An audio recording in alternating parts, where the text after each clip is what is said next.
You are now tuned in to the Windy City Benders podcast. This is WCBP.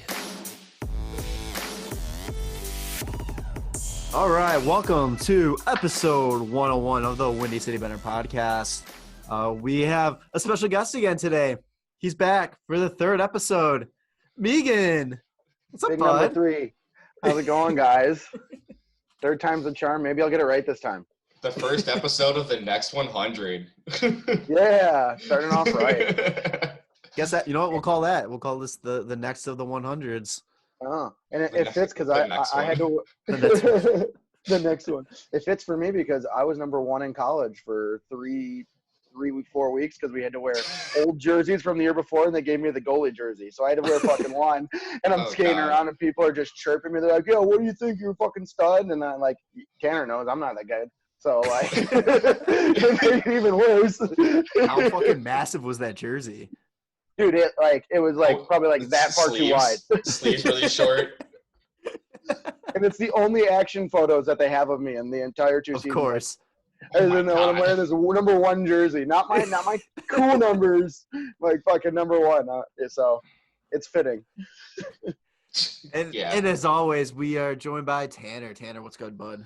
What's going on, bud? You know, just having a good time, chilling at home. Yeah. Not too much changing for you in quarantine life, eh? No, not really. Started doing a juice cleanse. Okay. Because all I do is just drink and eat. And so my girlfriend's like, we should do a juice cleanse. And I was like, all right, that's fine. So now you're just drinking? There's no eating and just drinking? There's still alcohol involved. I haven't had any alcohol, but I haven't eaten anything since like Sunday. Oh, wow. So you're going to drink with us tomorrow on Zoom or PlayStation, whatever we do, and you're going to have a great time.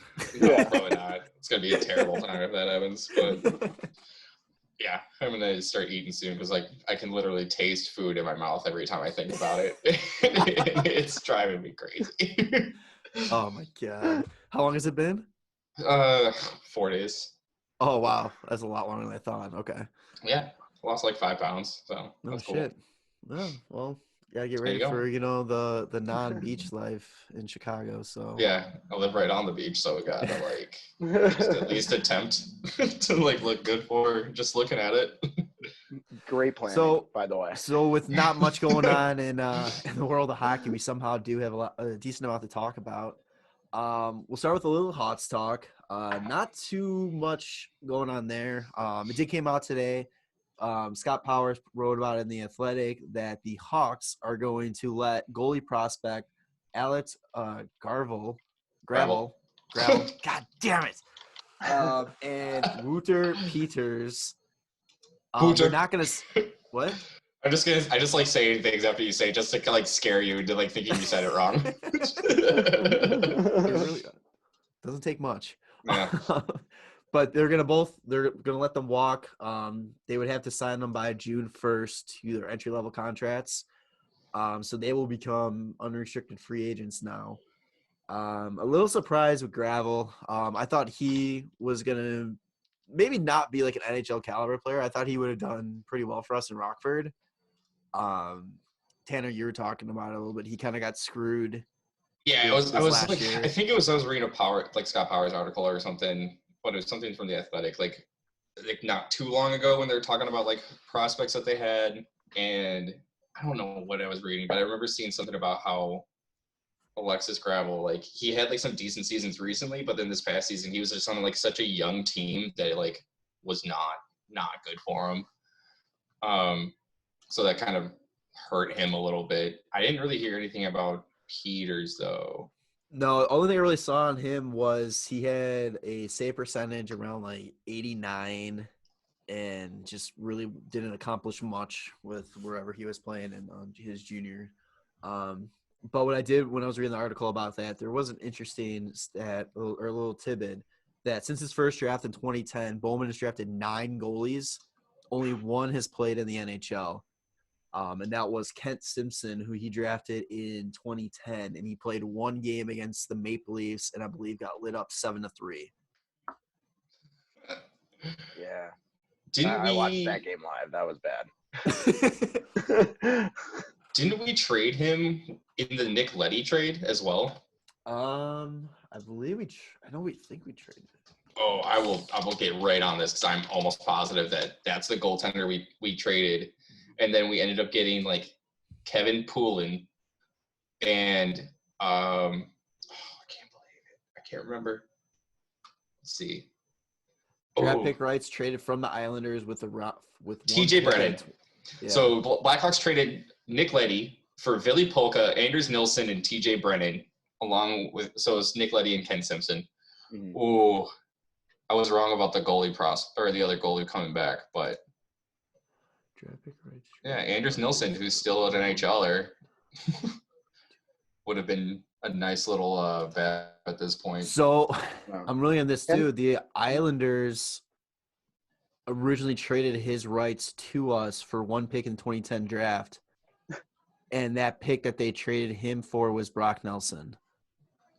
Wait, what? Yeah, I'm reading this here. Draft pick rights traded from the New York Islanders with round 1 pick in the 2010 draft to Blackhawks for round 1 pick in the 2010 draft, Brock Nelson. Hockey DB's got a better word this shit. So confused. Yeah, that's literally what I'm looking at too. Well, I wish we could have had Brock Nelson now that we're just chatting about random shit. Holy shit. Also, look at I was just looking at his thing. Draft pick rights traded from San Jose Sharks with Jonathan Chichu and Meegan Mikulik to Ottawa Senators for Danny Heatley and a round 5 pick. Milan Mihalik? Mihalik, yeah. Dude, like he was a good NHLer. Dude, he got traded for like a bunch of like just decent name players. This is just following back up the trade tree. You ever seen like the trade trees? Like, that trade. Yeah, Mike Milbury finally got underneath Zdeno Chara. Like he finally got out. The final trade was dissolved this year. Oh, really? Like, shit. It was like someone like down the line, like this pick became this pick became that trade became that pick or whatever. And it finally, like, the New York Islanders can wash their hands of any like final waves of Mike Milbury's trading to Zdeno Chara. This is exactly what we're doing right now with Wouter Peters, a guy who. No, it's Kent Simpson. Oh, Ken Simpson. Oh, okay. Ken Simpson. Sorry. You should get it right, bro. Ken Simpson was an AHL All-Star. I mean, we missed an opportunity there. Maybe he would have became something if he had some more time. I mean, I don't know what he's up to now, but he's only 28. Yeah. He hasn't played, apparently. He doesn't play anywhere. I'm sorry, Ken. At least according to Hockey DB. So, so that is pretty much what sums up for Hawks talk. Yeah, man, if we could draft some goalies, that'd be so tight. Yeah, I guess it doesn't wrap it up.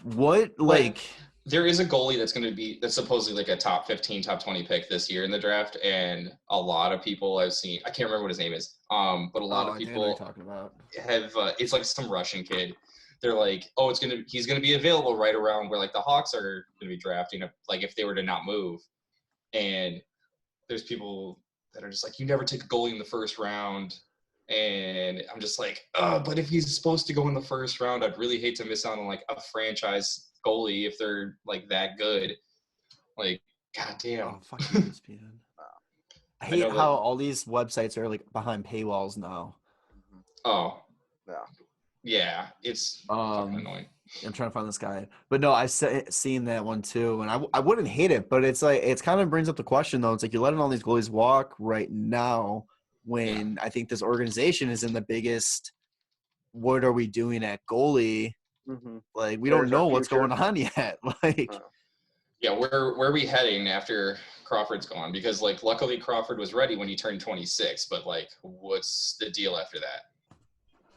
Yeah, exactly. And then you have 3 goalies in the minors. The only guys that you have signed are all 25 right now.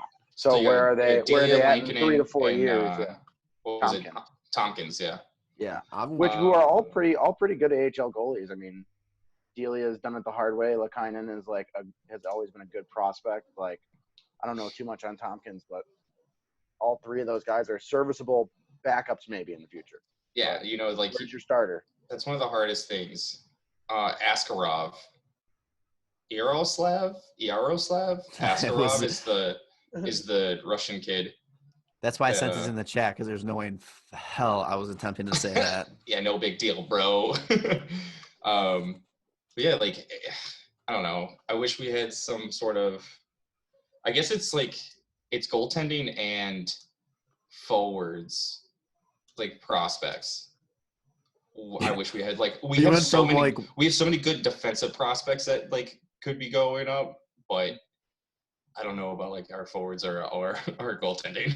Well, we keep giving away our defensive prospects. It seems like no, because we're good. We're in a good place right now. It seems like historically high. Whenever we get high end draft defensemen, we end up trading them later. I think that besides the Jukka Harju trade, I think that is just because of those cup runs, though. We were trading away, because our best prospects were defensive prospects, and we're trading those guys away for rentals. Yeah, like Steven Johns, he became a decent defenseman. No, he's a legit top 4 guy. Mm-hmm. And what could he have been here if he was here under the prime years of Seabrook, Keith, and Oduya and Jarmelson, and he actually got to be with those guys. Same thing. Who was the guy that we just let go before the season? Are? Yeah. Well, there wasn't there another one, a draft pick though, but that didn't play. I think we gave up a draft pick in a trade or something, a second rounder, and we were he was all right, but I don't remember. It doesn't ring a bell for me. But but over time they've been giving up those are the ones that we give up, and then we hold on to every single forward draft pick we ever had. Yeah, it's just the problem with Seabrook and Keith right now. It's with those two there pretty much locked in. Siebes, he might be long-term IR from now on, but we've had that logjam because there's 2 spots that can be given up to bring up some of these young kids to finally see if they really have what they, can produce and, be these defensemen for us. And by the time we get to a point where we can actually see them, their contracts are coming up. So we have to either sign them based on, what they could be with no tested knowledge, or we have to trade them and get what we can for them. And hopefully, but I am so goddamn pumped to see a Boquist, Bowden, Ian Mitchell, possibly Regula. Even that Velas kid that drafted. Keep going. Well, there's Lucas Carlson, who got a little bit of ice time this year too. Yeah, and he was looking good. Yeah, he looked good. Dennis Gilbert was looking good. He was moving his feet. Dennis Gilbert is another one that's he's a little bit on the older side for those prospects, but he's a big body and he knows exactly what he's supposed to do out there, and that's not take shit. Chad Chris too. Yeah. We have so many good guys that can, and in the next 5 years, can be top 6 defensemen easily, or top 4. A ton of guys can be top 4, and then that's not even looking at who we currently have on the roster with Ali Mata, Tahan, Murphy. Yeah, we have a lot defense, of older guys. For the first time in a long time, I'm not fuck our defense. Right, but that's the thing where I'm just worried about our forward prospects now, though, because I thought Dylan Sakura was going to be good, but he's getting to the age where he's not really a prospect anymore, and he hasn't really done much besides be an AHL star. And then I kind of just really hope that it's not the same route that Evan Barrett ends up going, or anything like Victor Edgesell was supposed to come in, and then he hasn't seen any ice time ever. He's not even in Rockford anymore. He's playing in the Swedish league again. Yeah, exactly. We got Mackenzie Entwistle in the Hossa trade, and if anything, might top out at a bottom 6 forward. Mm-hmm. But it's there's with Boquist, Mitchell, those 2, and then to some extent Bowden, and I don't know, I think it's just those, and Lucas Carlson, those I'm those guys are gonna be sick. They're gonna be at least they're gonna make it to the NHL. They look good. And then the forwards, I'm just who is going to stick around? Yeah. Out of all of our prospects that we have in the pipeline that aren't on Rockford right now, the highest draft pick we have is 50. Picked 50th overall. It's Artur Kayumov in 2016. That was the highest draft pick. Everyone else is like really deep in the draft and are forward like prospectable. I'm looking at cap friendly right now. These are guys that aren't in the minors yet. So this guy's 22. Like maybe he makes it to Rockford next year. Maybe he doesn't. I mean, yeah. 50, 69, 70, 74, and all those are 2018 or earlier. Isn't this on? Was it Andrea Alt? We call him Alti. Barmakian. Yeah, isn't he supposed to be a solid forward too? Yeah, I think so. I don't know. I feel like I don't hear anything about him anymore either. Andre Alti Barmakian. I don't know. And then like Michael Tepley, who just signed, he had like a decent season, but I mean, when you look at the writers and like the guys that the guys in the Athletic are talking about, like it's a lot of Ian Mitchell, Boquist, like defensive prospects usually, and then it's like, where are we at with forward prospects? Well, it's like all of our top. Nobody talks about goalies. All of our top forwards are on the team right now. Yeah. I mean, hopefully, Kugli can keep up what he did this year. I mean, luckily we got Doc third overall, and like I mean, they're both technically prospects, but they're on the team, so it's not like anything to look forward to somebody joining the team. Like they're already there. It's just really going to be. That they just. Oh, you go. No, go ahead.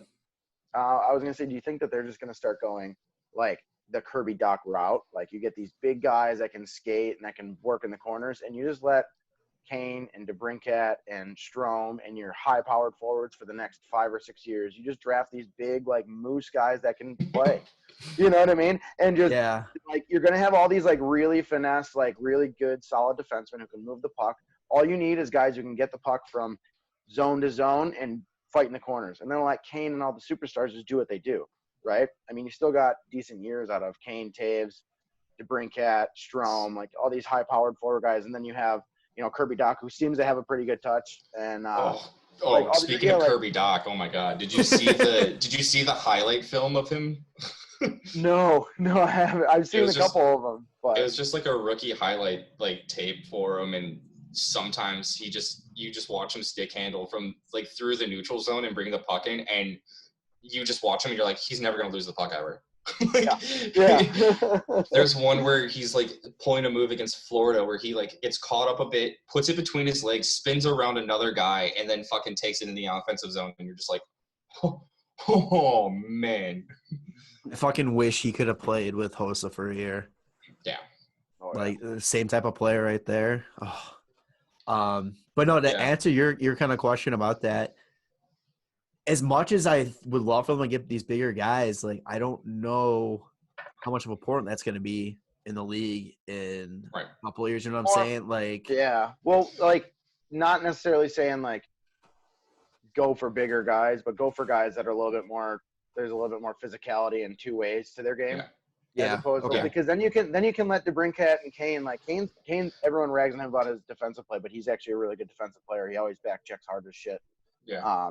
But like if he's not, he doesn't have to worry about that because he's got a wing on his side who like is in the corner or he's in the defensive zone. That's all he ever does. Kane's never gonna have to worry about playing defense. He can just focus on scoring goals, which is what we need to do. That'd be great. Yeah, I mean, they like definitely need that grit.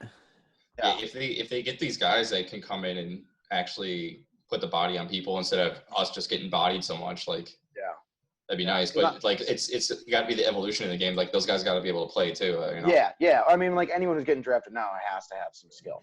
Yeah. Everybody who has to have some skill. I mean, like you stop going for every tiny little guy who's got the greatest hands possible. Maybe you go for like the guy who's like 6'2" and is like a left wing, and he like.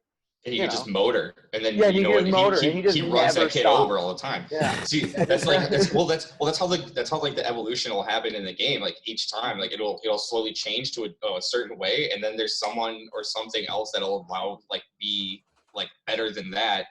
Yeah. But it's kind of like a recycle kind of thing. So at some point, like bigger players are going to make a bigger impact because the league's going to end up being too small, and then you bring in some bigger guys, and now that team just dominates because they fucking just shove everybody's fucking face in some shit. Yep. And then you're like, okay, well now we got to get big again, and then just kind of rotates through. Yeah, just because your high-powered offense guys, like you're really quick guys, you're like guys that are going to move the puck and like just literally just pepper the goalies with shots. Those guys are already on your team, and they still have like at least 5 years left of like really good productive years. Yeah, so absolutely. Shoot for the future, but I mean, you can still shoot for a cup in the next 5 years. I would love another cup. Yeah, that would be awesome. So tight. Well, the Hawks might have a chance at another cup this year. That's right. Ooh, that's there any?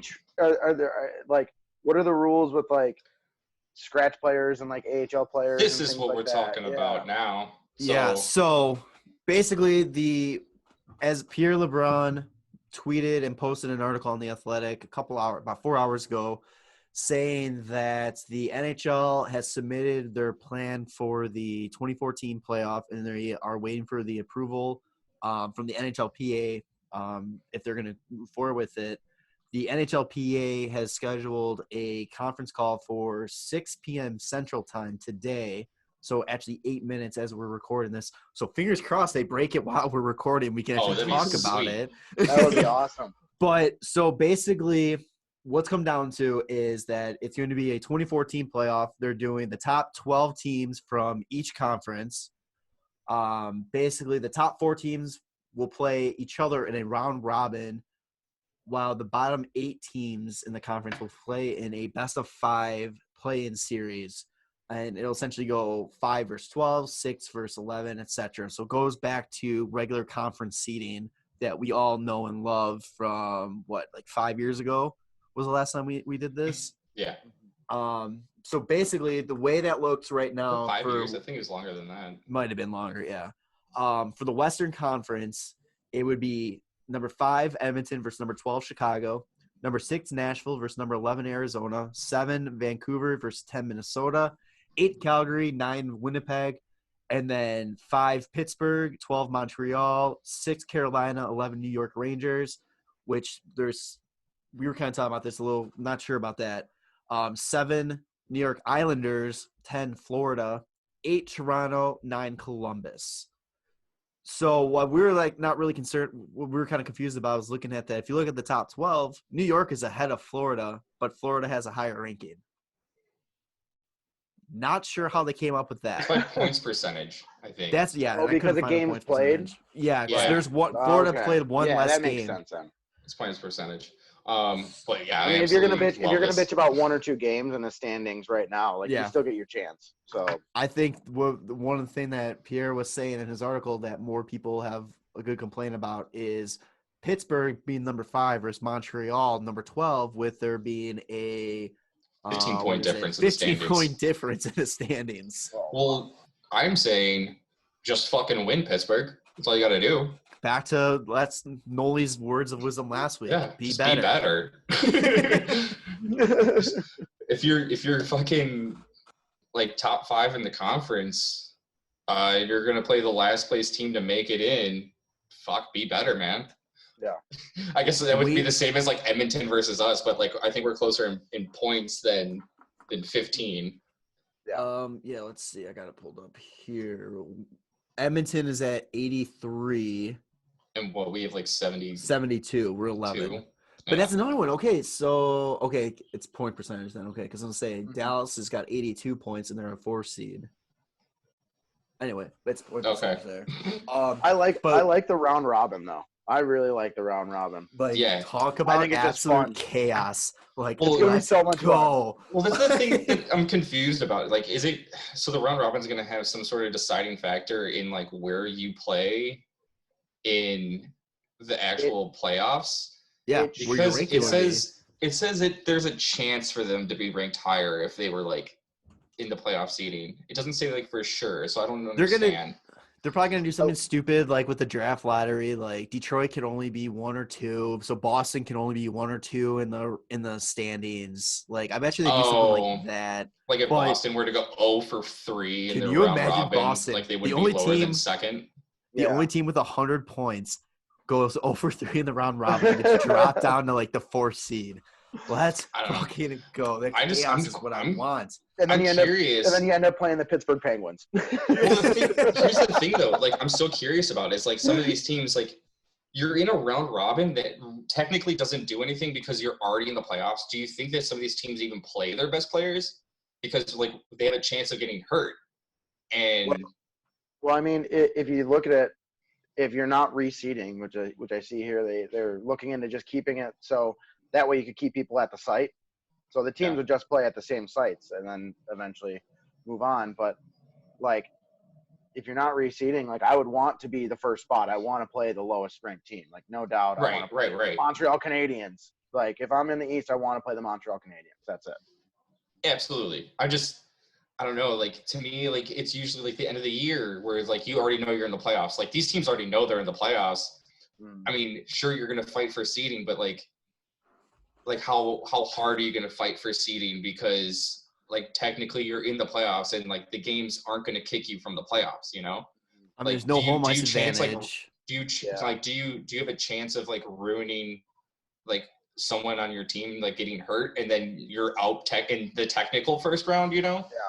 Yeah, you're right too. There is no home ice advantage. Like, I mean, seeding really doesn't matter.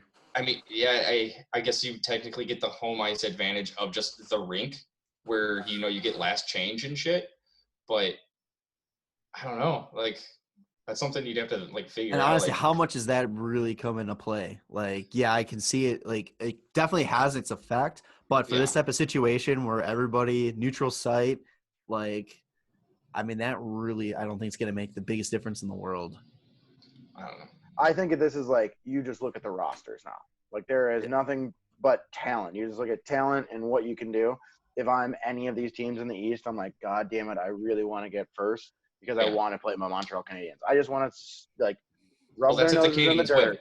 Yeah. Well, that's what I'm saying. Like if the Montreal Canadiens it's gonna win, be, like there's it's going to be Montreal versus Chicago in the final, and it's going to be absolute chaos, and the world is going to burn, and I'm going to fucking love it.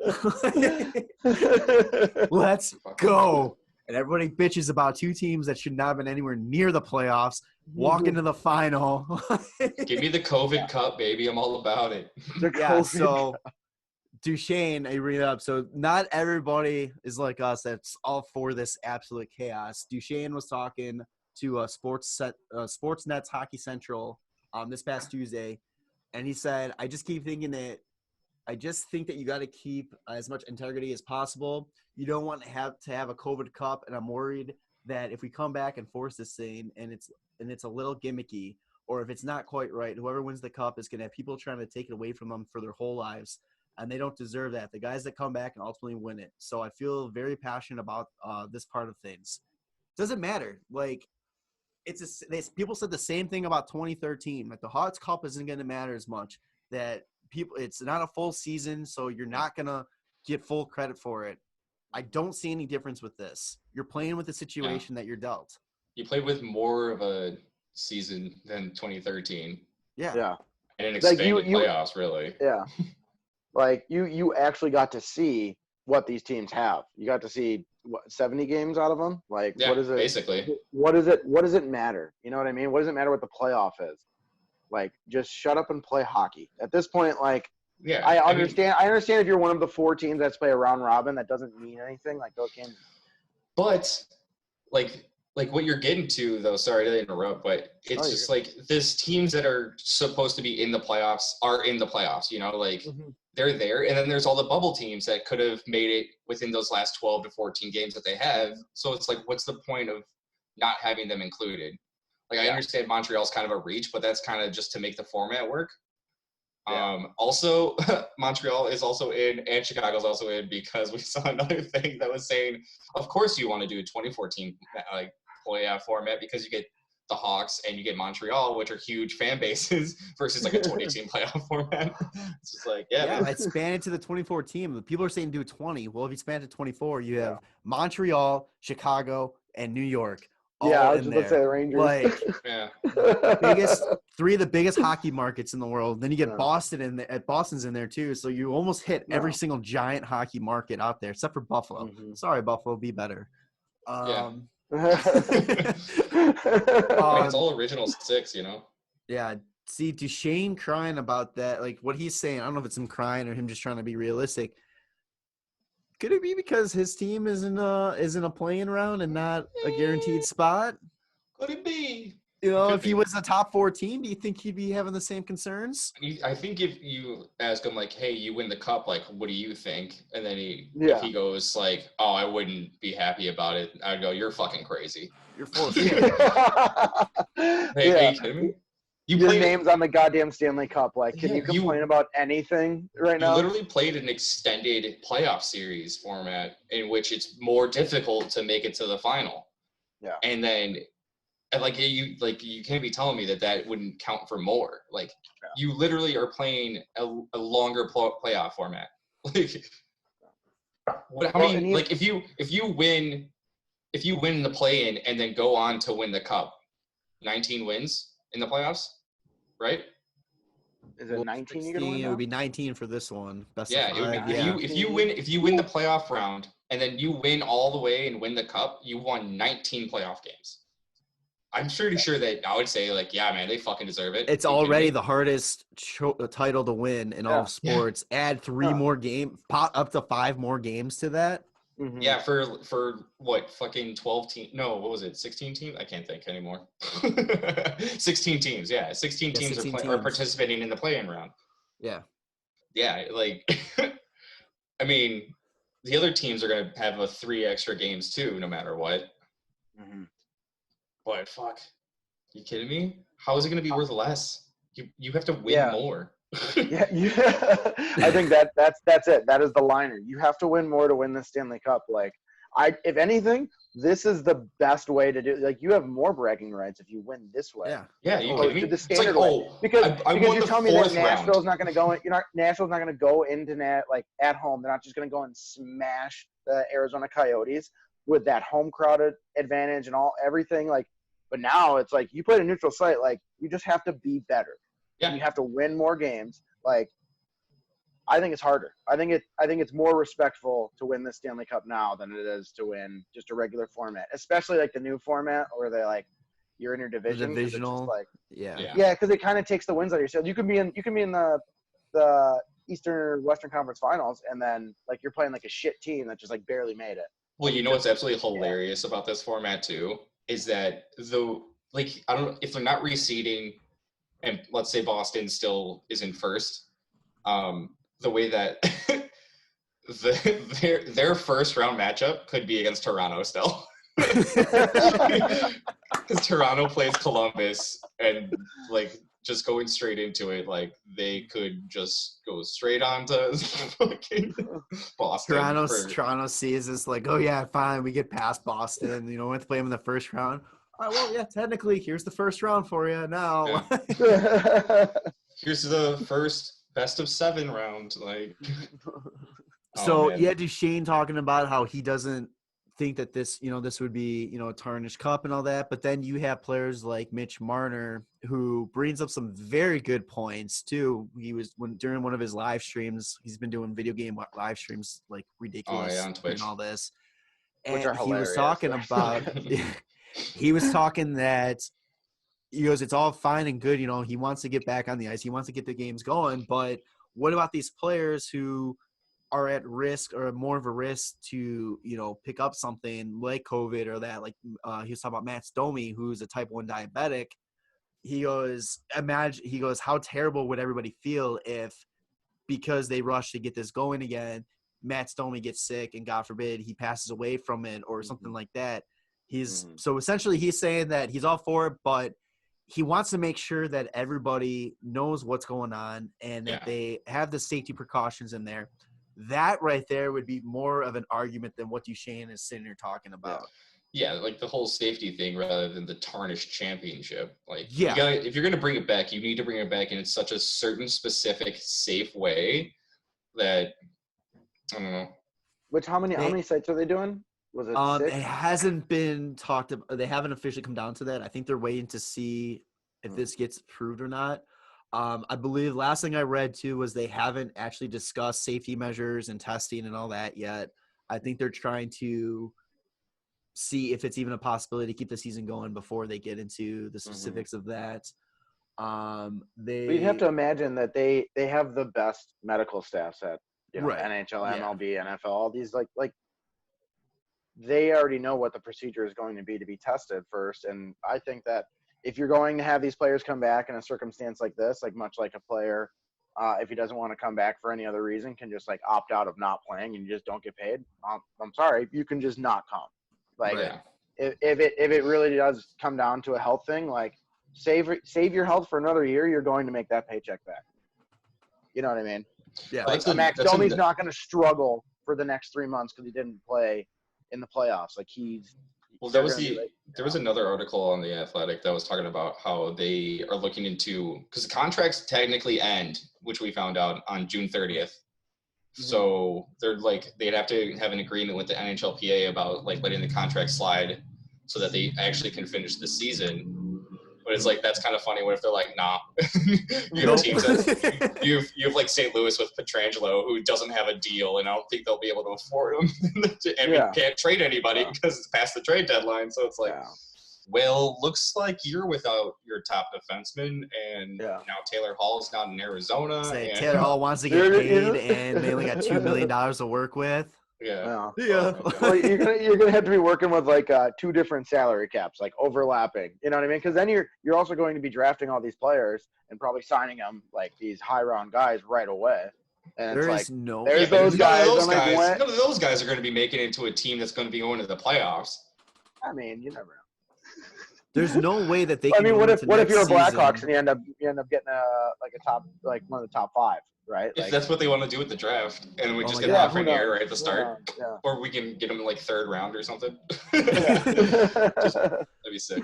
There's no way I can see them keeping the salary cap if it's truly going to stay at the 81.5. There's no way that they don't have like some special like rulings for this upcoming season because it's just not going to work.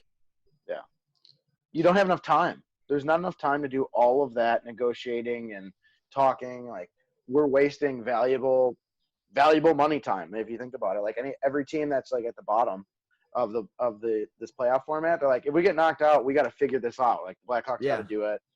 Arizona has to do it. Like they were like talking that this break right now is going to be essentially their off season, and then there's going to be like a 3-week to 4-week period for free agency, and then they're going to start right up into the next season. That's a possibility. So it's like, I know before I was like, just fucking cancel the season. Let's figure everything out. Focus to make sure we have a real season next year. Yeah. But seeing this 2014 playoff, I'm just like, I need to see this. I need to see this play out. How can you deny that this can happen after like, how is it 46 states have like, they have a like end of the month or like middle of June, we're already open, like all open. So like, how can you deny these, couple hundred players like the opportunity to play and like have the fans watch it and like be safe about it? You know what I mean? I just think like if it would have went another 3 weeks, like nobody's moving until at least the middle of July or beginning of August, like cut the season, let's start next season. Like, I truly don't think unless they have this figured out, an agreement in place by June 1st, I don't see this season finishing. No. Yeah. But from all the talks, it seems like it's going to. So. Yeah. So, I mean, allegedly they're in that meeting right now. So hopefully, we'll have some news about that. Let's get some hockey, baby. I got like scratching my arms. I'm like, oh, I need some. So yeah, there's that going on, and then unfortunate hockey news. What was it, Tuesday or Wednesday? I think it was Tuesday. Sure. Akim Aliu posted a essay on the Players Tribune. He called it "Hockey is not for everyone." Yeah, hockey is not for everyone. And he goes and talks about his experience within the game of hockey and the racism he's faced, and just how the game needs to change.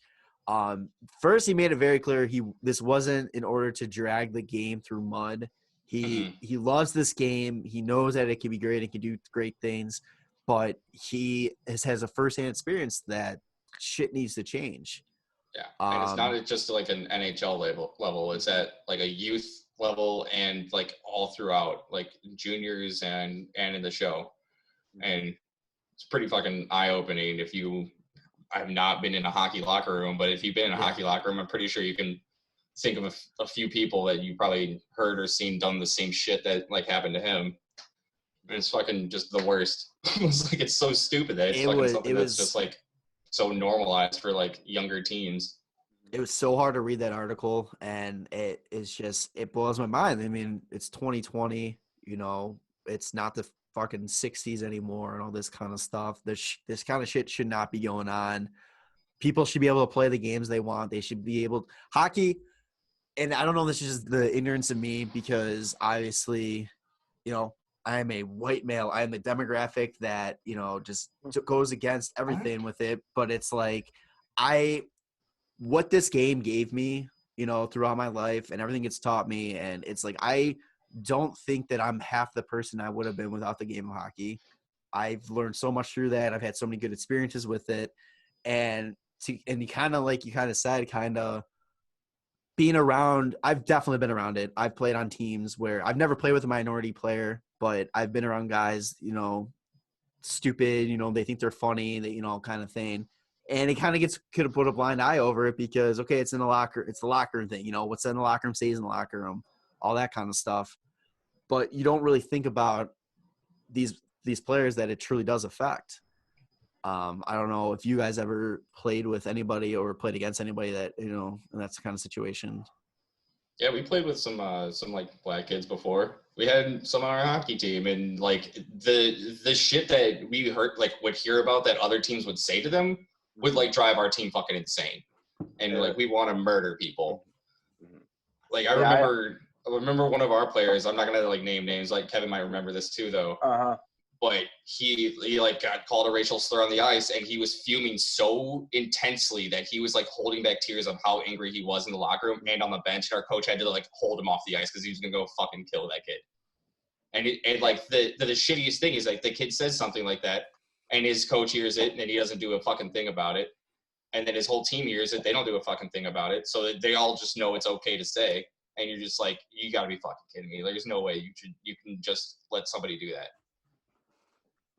Yeah, I know exactly the situation you were talking about, Tanner, but like it's a situation where not everybody is on the same page, and it kind of just shows you where the world is at, even though we wish it could be further. It's not. I played on one team actually. Only one team that I not play with a minority player. My entire hockey life.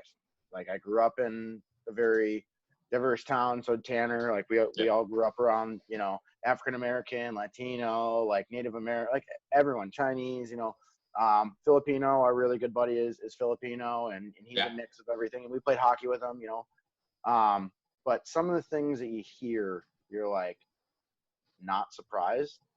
You like hear it, and you're like, did he just say that? And you're like, you got to deal with the repercussions of that.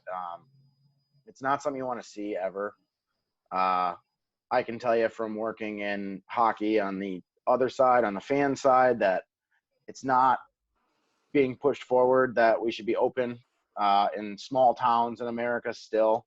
I mean, I worked in a small town in junior hockey, and you could see people like lose it kind of when there was like, a black player, or like the guy's name was Martinez or Lopez on the other team, and they would like fans be in the stands, and that gets perpetuated even more when you're on the ice and the players are saying it, which is it shouldn't happen on any end, but every player should know that there's a rule where that's out of the window. This is hockey. We're all here for one thing and one thing only, and it's hockey. Like throw all that garbage out the window. Like I've never had to like gotten to that point where I've like said anything like that because I've never understood it. Maybe it's because I play with minority players, but if you're in a town in Northern Ontario and you've never met someone from another race and you've been brought up a certain way, or if you're from the middle of, North Dakota and it's the same situation, like you make it to whatever level you're playing at and you have these cultural things instilled in you, you're not going to change. You're not going to at least open up your mind. And that as a sport, we should move forward, but until the NHL does something about it, I don't think the culture is going to change overall. And as a society, our culture needs to change too. So I think that part of it too is like it's hard when it's happening at such a young level too. And it's got to be, it's coming from somewhere. It's usually probably like parents or like somebody that's already experienced that. Like if you have like experienced hockey players that didn't make it to the show, but they experienced that kind of lifestyle, and then now they're coaching kids and now it's okay. And then it's just like perpetuating this dumb fucking like ideology of like what you should be doing when you're a hockey player and who a hockey player really is. But it's like there's no like quintessential like hockey player. Like, are you kidding me? Like Austin Matthews, sure, he's white, but he's from Arizona and he fucking played in Switzerland and shit. And he's half Mexican. He's half Mexican. You gotta be kidding me. Like Jesus, like it's so stupid. And I mean, if you can really not like say anything bad about somebody because they play so well, and the thing that you're grasping at is their race, that just means you're a shitty person. Like, talk shit. Like, we all love talking shit, but if you're only talking shit because it's their race, you're a fucking garbage person and you shouldn't be playing hockey. There's a difference of talking shit and just going for pure fucking evil. Yeah, just being blatantly racist to somebody, just trying to fucking I don't know. And it's like, and I would go for bad for the hockey community over and over again, because in the long run, I do believe that there is more good in the hockey community than there is bad. You know, for example, you see the Humboldt Broncos situation, all that kind of stuff. There is so much good. But how many times is like when we're playing, like, it's a dumb example, but how many times are we playing ESHL? And the teams we play against, it's all these N-word names and all these racist names, and it's just they make their characters these just obnoxiously like looking characters, just absolutely mocking it. It's just like, I don't know how many times we're sitting there, we're just like, are you fucking kidding me? Like, the hockey community is, for as good as it is actually completely total shit at the same time. And fucking like, that's perfect. It's really like, I mean, for every like step forward I feel the hockey community takes, there's like 5 steps backwards it goes. Yeah. And Aliu pointed out a lot of it. And what is kind of really crazy is like people talk about, well, you know, they got to step up, they got to make an effort and all that kind of stuff. There's only 43 players of color in the NHL right now, over 700. 43 people are not going to make a difference. You know, they're not going to change people's minds. They need help. They need the help of some of these superstar players. And I was reading an article. There was a media member who writes for a Canadian sports writer. His name is Solomon Volgi, VLGI. But he reached out to 6 players, including Connor McDavid and Sidney Crosby. Every single one of them rejected because they didn't want to comment on it. It's not this isn't a political thing. I understand if you're asking, okay, are you pro-Trump or are you anti-Trump? I'm not talking about that.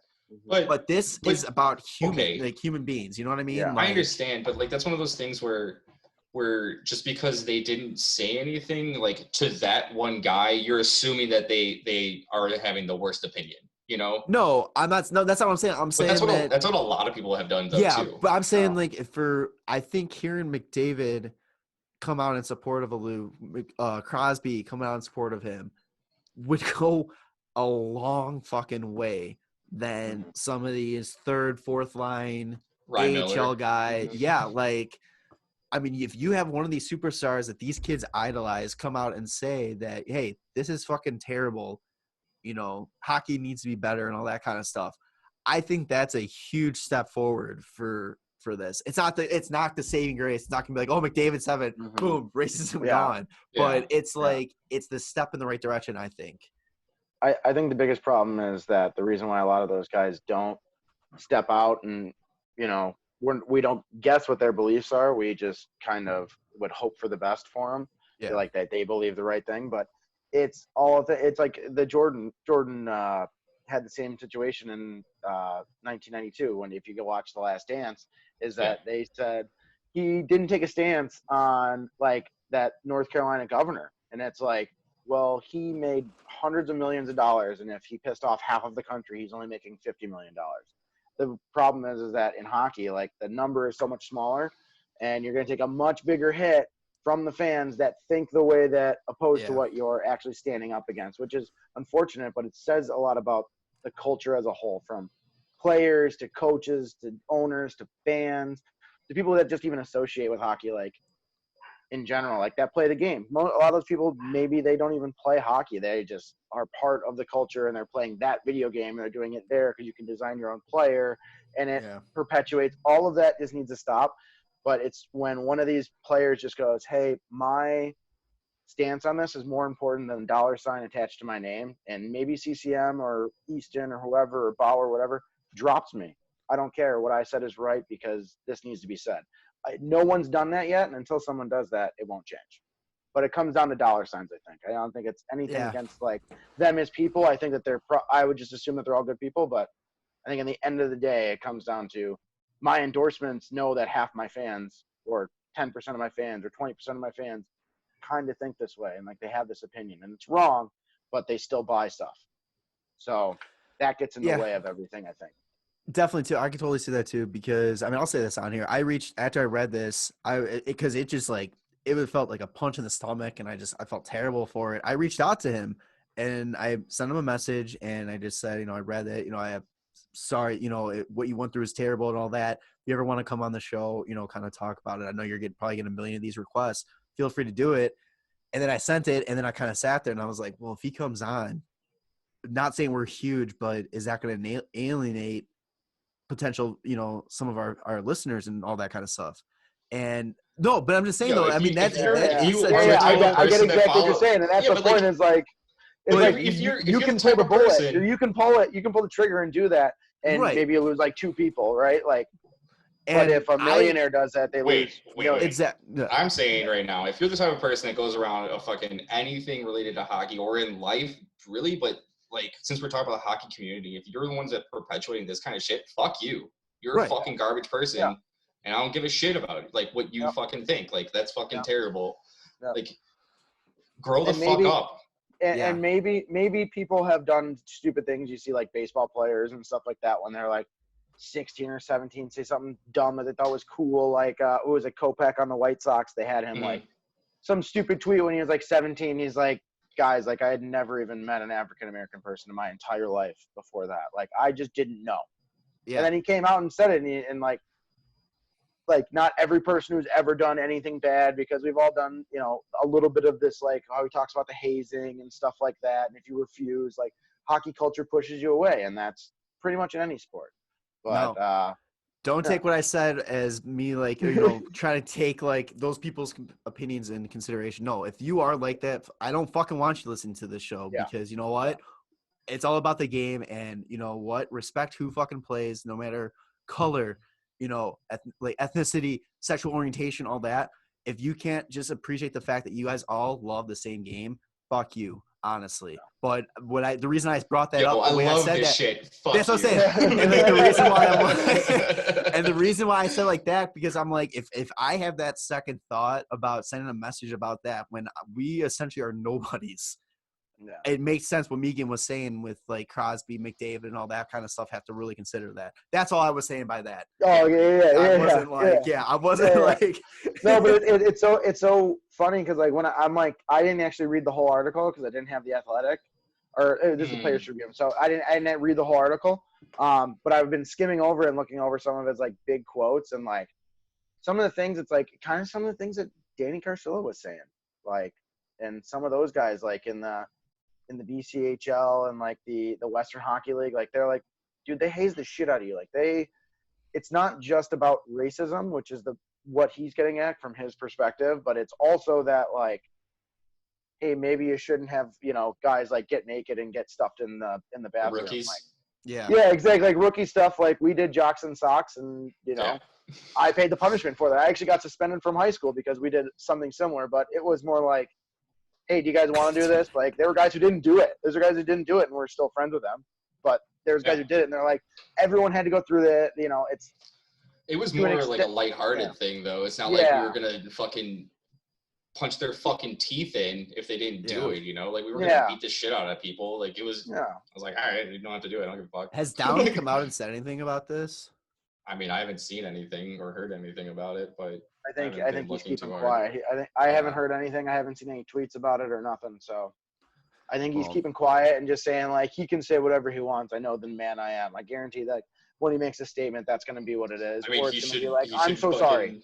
That's it. He should be like, I never should have done that. Like, and then that would be a step in the right direction of like putting the league somewhere better. But it's like, I don't know. It's one of those things where like, if he's keeping quiet, it probably is smart, but it also comes off as like, he doesn't like care or anything. Yeah, like you don't give a shit, or you kind of know you're a bad person. Yeah, you know, so like if you like the guys that like say that they accept being bad people, you don't want that. Yeah, we don't want that in our sport. So I mean, it's a terrible situation. You know, I truly feel for him, and I would love to talk to him and let him get his message out there a little bit more. It's just crazy. It's crazy to just think that like how different his career could have been if he was white. Yeah. I mean, it happens fucking everywhere, but it's easier to tell like in hockey because there's stats to put to like the claims. Yeah. But, yeah. If you haven't read the article, definitely go check that out. It's on the Players Tribune. He's posting like a bunch of stuff on his Instagram as well about it, kind of like the support he's showing. And it's great to see all the support he's getting. So to wrap things up, you do got a couple Ride and Pine. These are actually submitted to us via our website. So remember, you can send in Ride and Pine questions to our website, WCBenders.com. Slide in our DMs on Instagram, Twitter, send us a message on Facebook, comment on Facebook, text us if you know us, whatever. Go to the YouTube channel. Yeah, YouTube channel. Leave a comment in the video. Yeah. Look at our pretty faces, as we're talking and drinking as we're doing this. I got any juice on me right now. Got you juice. Looking real slim, Tanner. Yeah, right. All right, so let's ride Pine.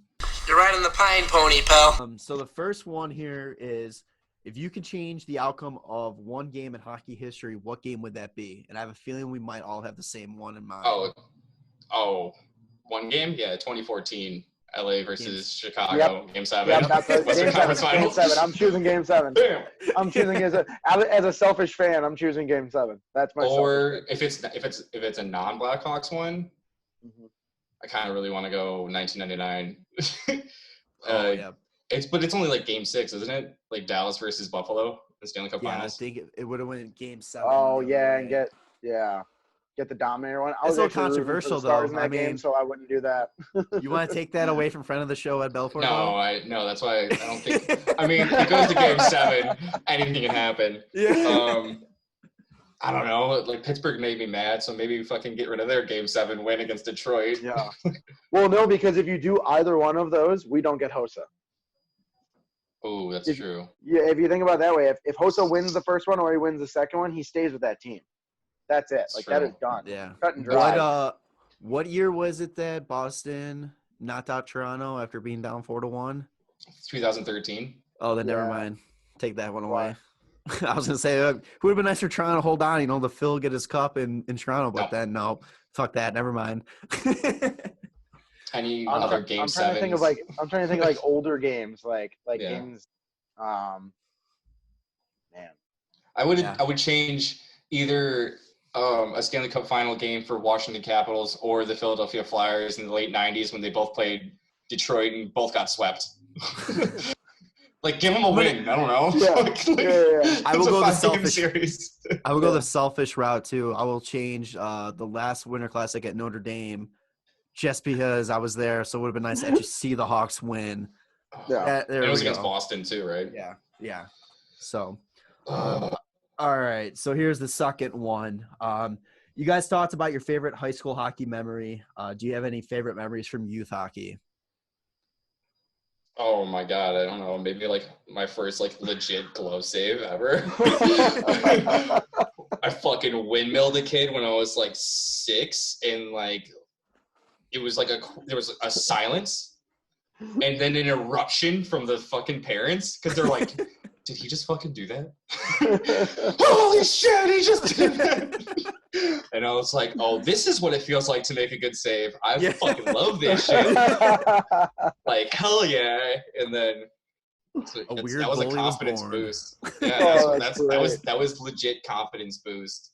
And made like 3 games in a row, just like nasty windmill glove save each game. And then after each game, my dad would be like these parents are like, is that still Tanner in net? And I'm just like, yeah, dude, the kid figured out how to play. It finally clicked. You saw that moment. Yeah, Awesome. it was like, oh, I can actually like control myself a little bit better and follow the puck a lot easier now that I've done it a little bit. It's so fucking funny. Man, what about you guys? You, Meegan. We're doing youth hockey. Yeah.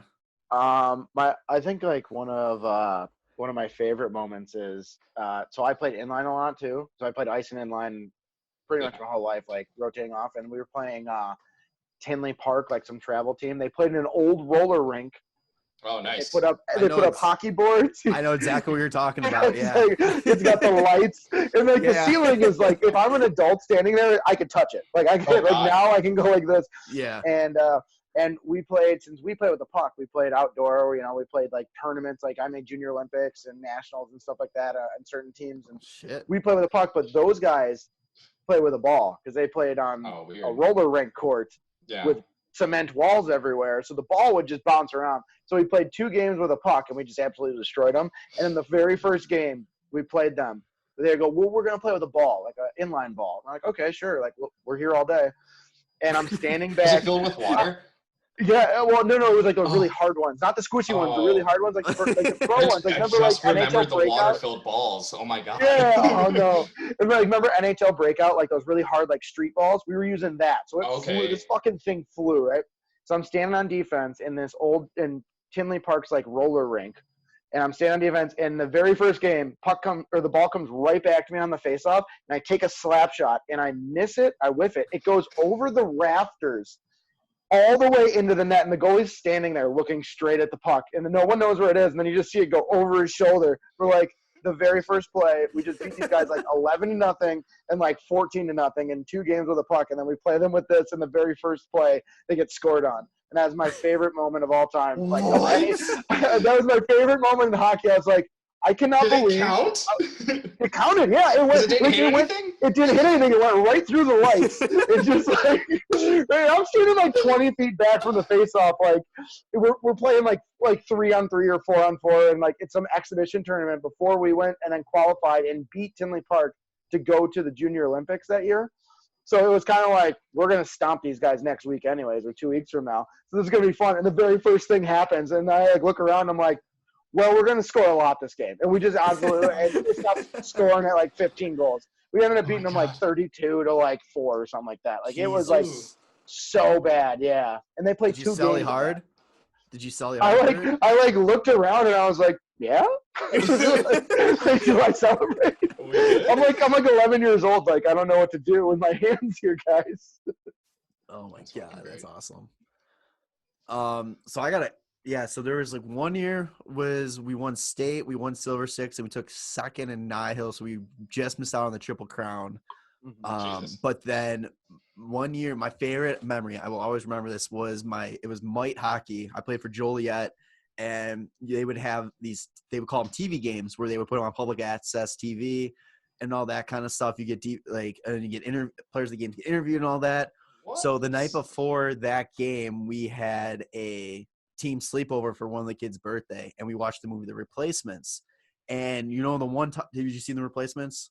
I think so. Like the football movie with Keanu Reeves. Yeah, Keanu. Yeah. So the one receiver that scores a touchdown and uses the football as a gun, and he picks off all the guys as a celebration.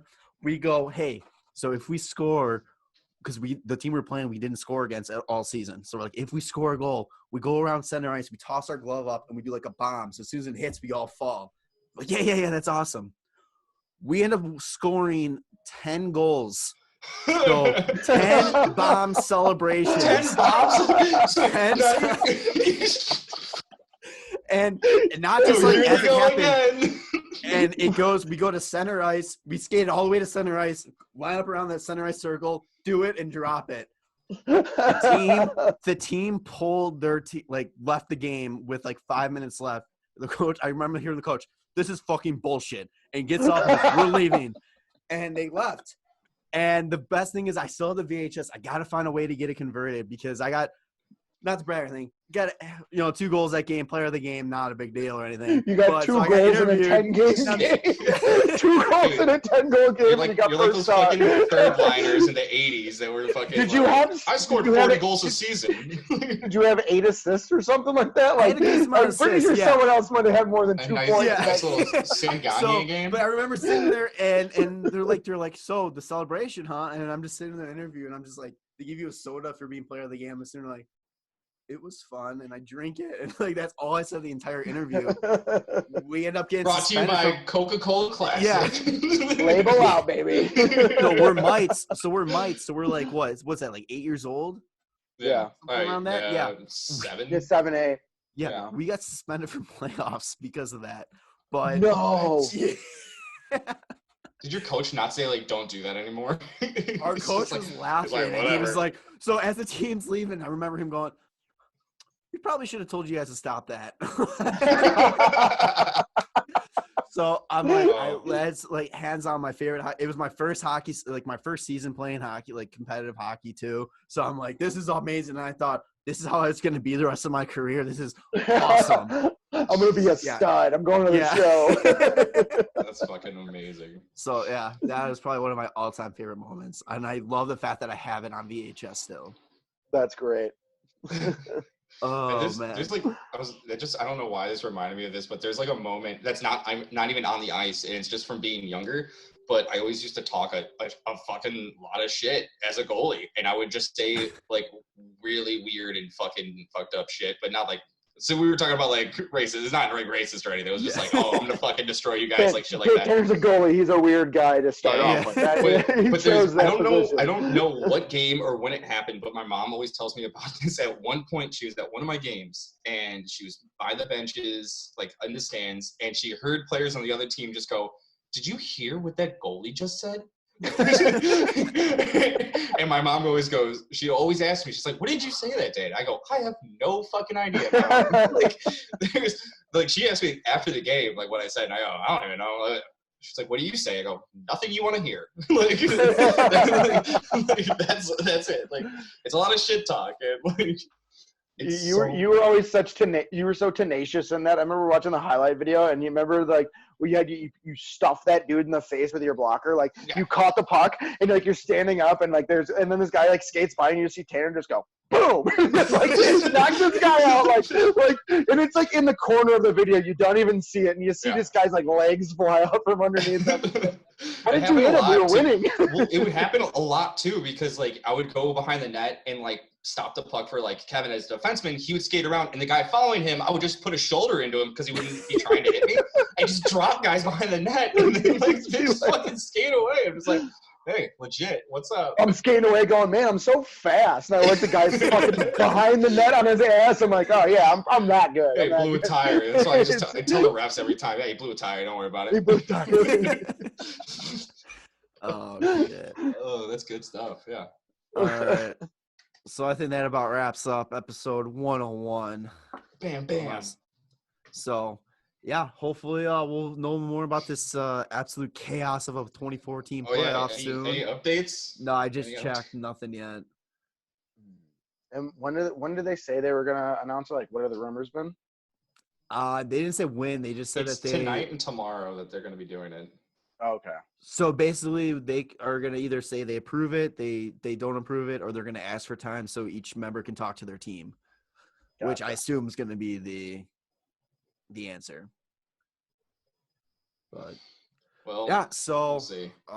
Yeah, thanks for tuning into episode 101. Remember to subscribe to us on iTunes, Apple Podcasts, YouTube. Follow us on Instagram, Twitter, even though I don't really use it. Facebook, like us on Facebook. And like, I don't really use Twitter either, but yeah, I kind of look at it sometimes. I just don't write shit. Like, what? Who fucking cares what I have to say about random shit? That's what I mean, here it's great because we can chat about it. But like, if I have a random thought that like, oh, I think I'm gonna go to Chick-fil-A, and like, who fucking cares? Like, I don't know. Honey Nut Cheerios are superior. Like, who cares? That's just a thought that came in my head. Like, why would I tweet that? Who's going to do it? But there's somebody out there that has tweeted that, and you're just like, I guarantee there is. I guarantee there is. Like, There's a lot of like useless information on Twitter, so one of these days I might post something. You never know. All right, so for Tanner and Meegan and Jarom, this is episode 101. We will we'll see you on the next one. Yeah, I love you, boys.